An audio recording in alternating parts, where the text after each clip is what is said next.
And now for a brief history of slavery. Here's the first thing you need to know. Slavery was not invented by white people. It did not start in 1619 when the first slaves came to Jamestown. It existed before then.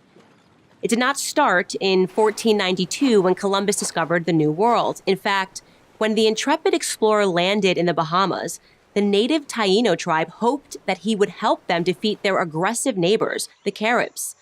The Caribs enslaved the Taino and, on occasion, served them for dinner.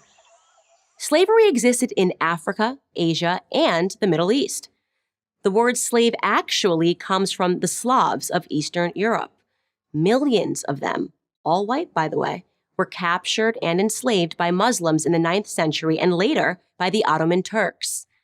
Slavery existed when the Roman Empire controlled the Mediterranean and most of Europe from the 1st through the 5th centuries. Slavery existed when Alexander the Great conquered Persia in the 4th century BC. It was so common that Aristotle simply considered it natural.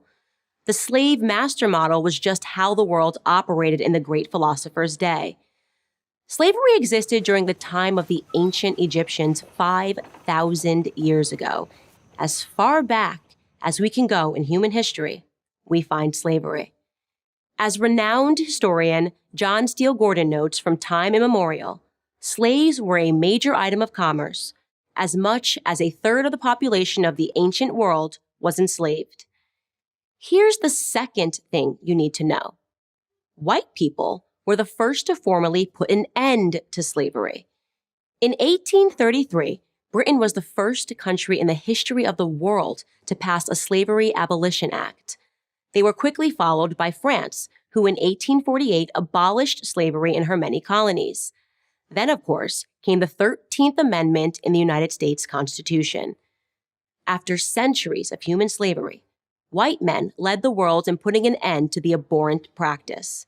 That includes the 300,000 Union soldiers, overwhelmingly white, who died during the Civil War. Now, am I saying that this makes white people better than anyone else? Of course not. My purpose here is to simply tell the truth, and the truth is that human history is complicated. No one, regardless of skin color, stands guiltless.